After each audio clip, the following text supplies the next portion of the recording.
The Wendy Williams Show.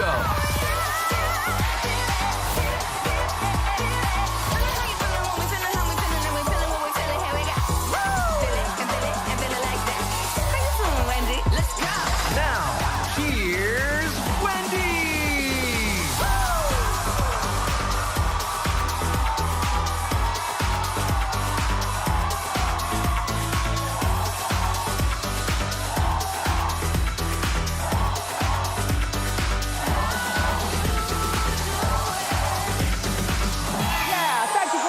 Show. Say hello to my co-host, studio audience staffers, and my virtual audience at home. Who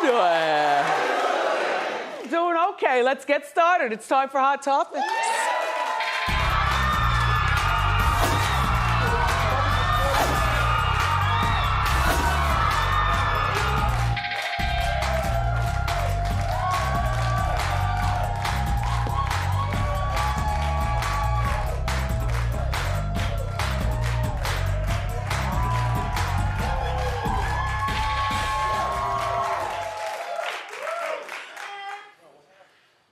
Yesterday was definitely one of the saddest days of our lives. I couldn't believe what I was watching on TV.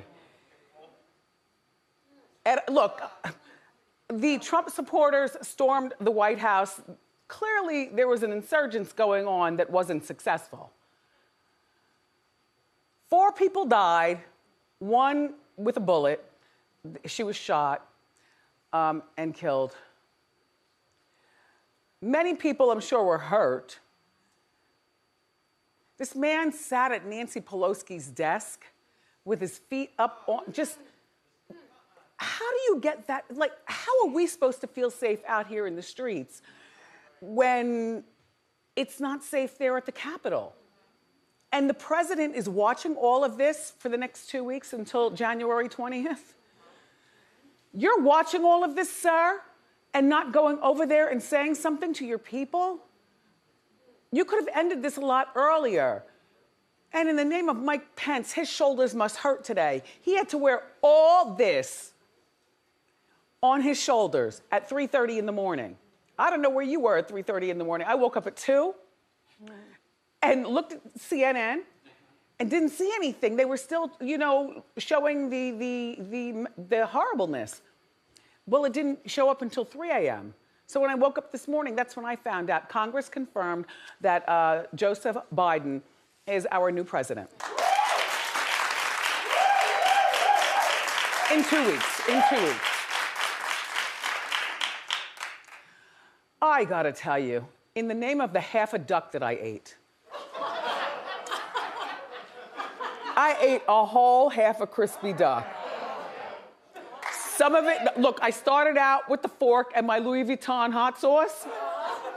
And then I realized that I'm in the house with just the cats and they love to see me eat stuff because then they're like, Mom, can we have a snack too? I'm like, There you go, over there, your treats. I'm eating and greasing up my remote, switching back and forth because Mathis is on. You know I love Greg Mathis.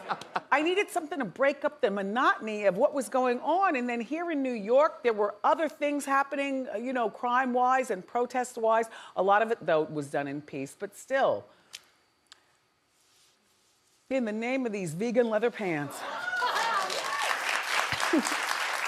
Look how long they are, too. No, do the length, do the length. Yes, look how long, right? And look, they come from a regular store. Oh, yeah, Stan Smith's. Just saying. What are you wearing? I got some J's on. Oh, all right. Okay. Yeah. Oh, we like those.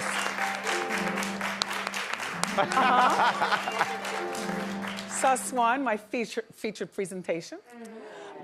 So, you know, I'm like, oh, wow.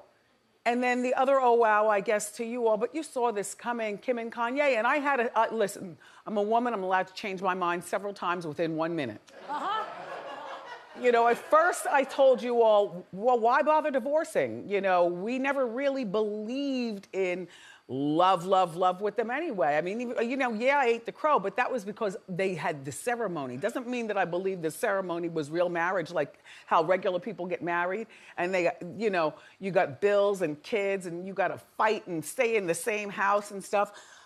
I believed that this was a marriage made in business. Even Mr. West is in the building. I knew that wasn't real love. That was like, new black man alert, new black man alert. Just saying. By the way, it only took me 28 minutes, too, to eat the half a duck. I was timing myself because it was beautiful in New York yesterday. The sun was out, glistening on the crispy.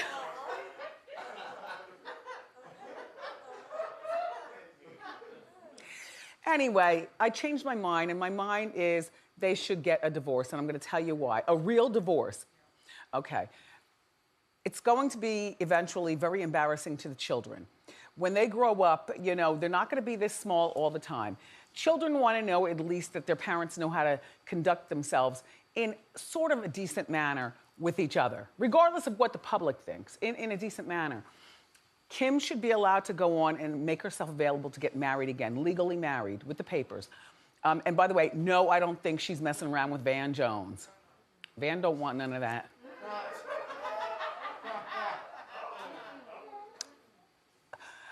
And the word is that Van and his wife are no longer together. But no, these two, they are friends, like me and Norman.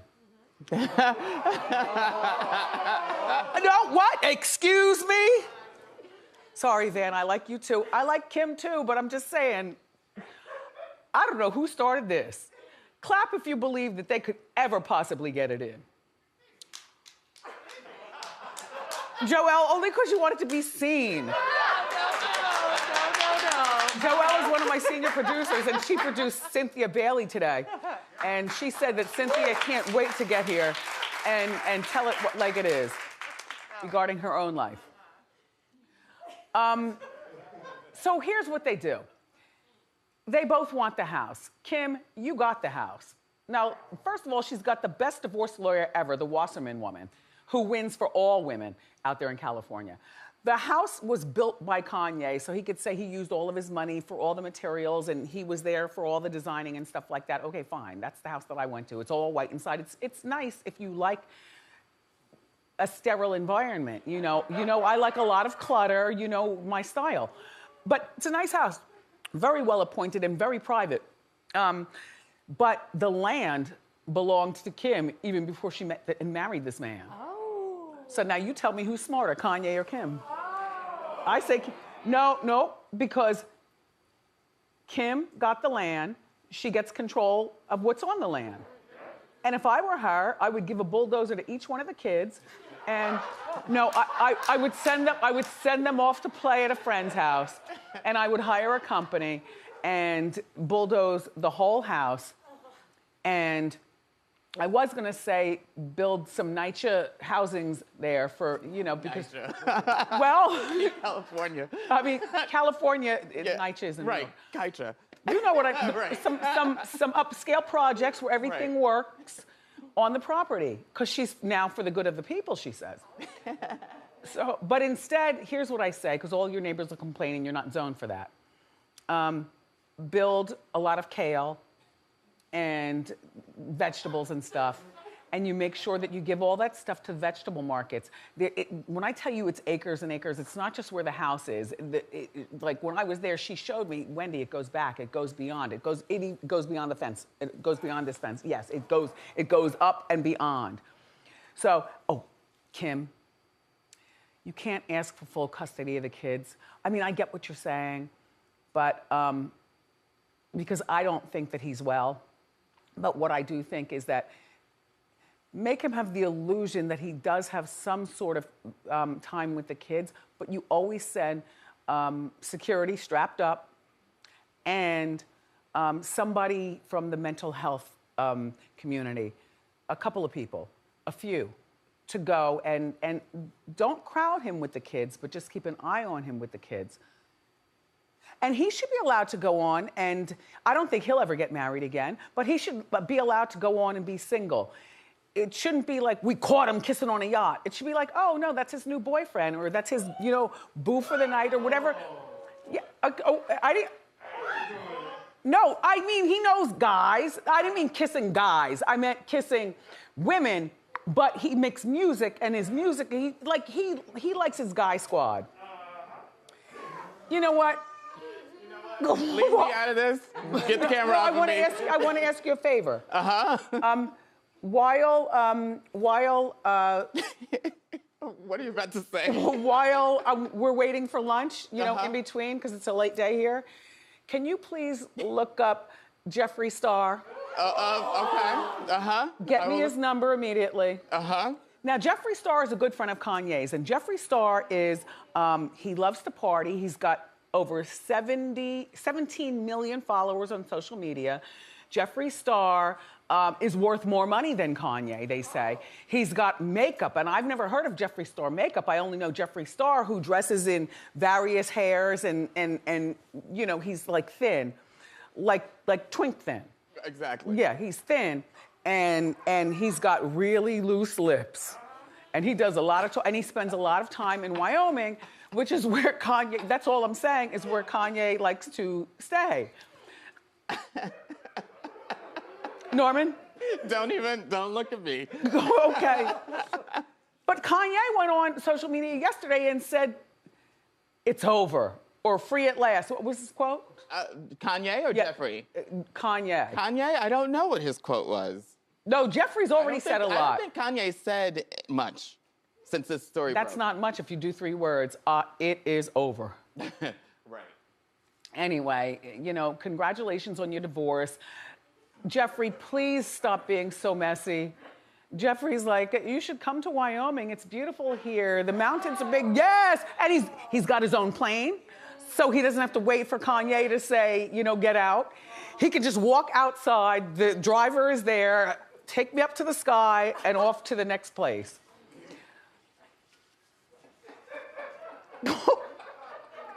Come on, let's move along, please. Come on.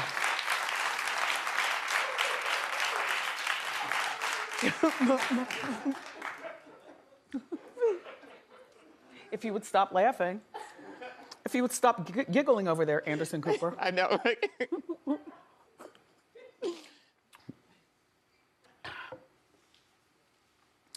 Serena, when I saw this, I was like, my eyes rolled, and I went back to eating or whatever I was doing. There's Serena Williams and her husband.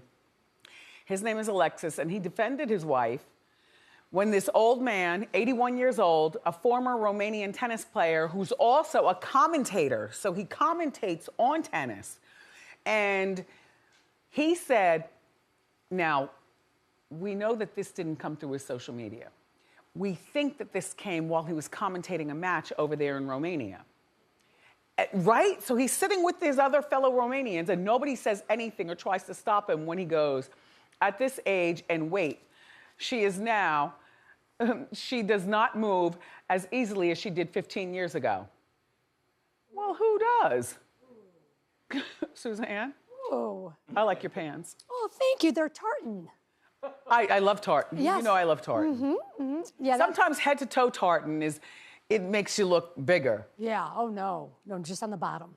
I'd be willing to risk that, though. Oh. Did it come with a jacket? No, mm-mm. Does it come with a matching blouse or anything? No. Maybe there was, I didn't see it. Yeah, we don't look for No, I tartan. didn't look for anything matching. I just bought the pants, they were on sale. 70% off. 70% off. Oh.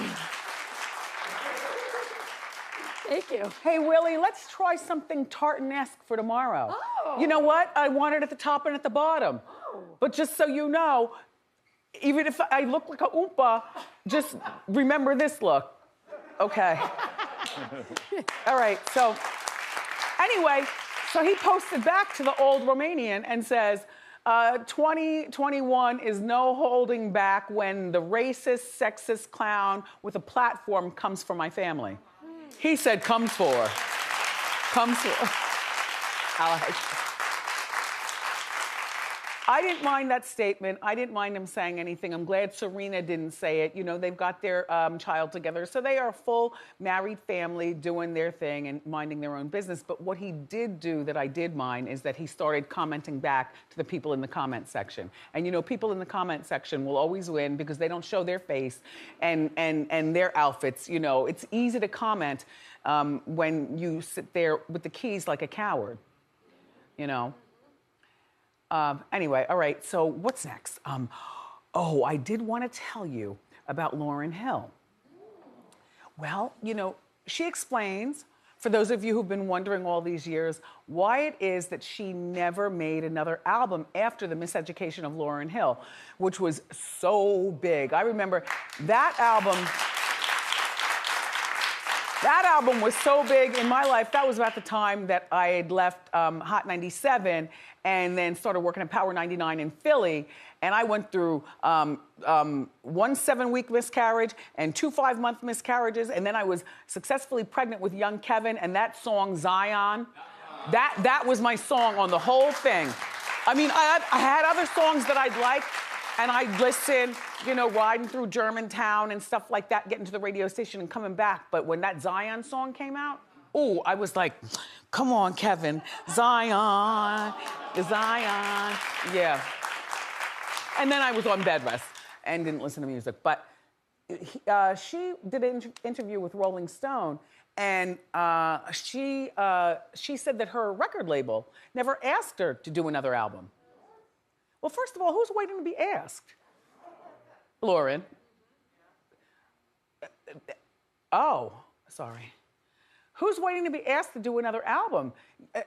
That Miseducation of Lauryn Hill really put you on the map. At that time, I know you weren't with the Fugees and you were able to do your own thing. Lauryn, I've known you since when you were in the Fugees. I know that you remember when I was messing around with Praz. We never did the in and out. But, oh yeah, the documentary, Lifetime. Wait, no, Praz right here. Yeah, Praz right here. Wyclef's on the other Wyclef's on the other side. Yeah. But there was... Uh-oh. Anyway, you're an artist, Lauryn, and all you had to do when you finished the first album and you saw it was a hit right away, because it was right away, you should have said, look, you all, I have 5 songs already done. All I need is another 6, and I'm working on them right now, and we can put it out and have the dates and so on and so forth.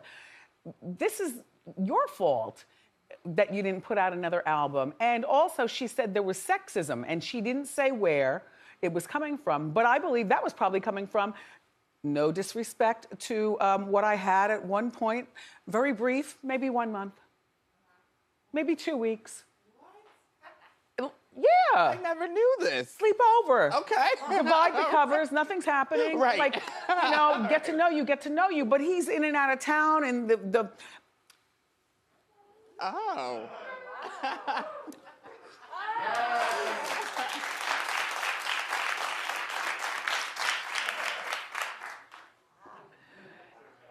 Anyway, Lauryn, it's never too late for you to tour once we get a hold of this pandemic. And you can tour with that one album for the rest of your life. Your thing is that you were with that Marley man at the time. And I do believe that Praz has a bit of sexism in him. I believe that Wyclef definitely has some sexism in him. And I believe that the Marley man had some sexism in him. And these are men, not for nothing, who will never believe that a woman can do what a man can do, you know, and get it on with business and whatnot, and take care of herself if she wants to. And I think that Lauryn has got a touch of ticky-ticky. And maybe you need to have not gone to your apothecary so many times at that particular point. And maybe, you know, and listening to those inner voices that weren't telling you the right thing. But you know what? It's never too late for you to get yourself together and get out there on the road. And I'm not saying leave these men alone. I'm saying take care of yourself and do what you want to do. I mean, now I don't care about Zion, and now I don't care, you know, sometimes even when Sus plays a Hill song here, you play it for a moment and then I'm the one to say, okay, stop. Yeah. Like, I don't want that, like, put on Too Short or something. You know, bring out the dice. Come on. Come on. Come on. That's how we do around here. I can't. That's it for Hot Topics? Well, you're lucky I don't remember the other greasy stories I was supposed to be talking about.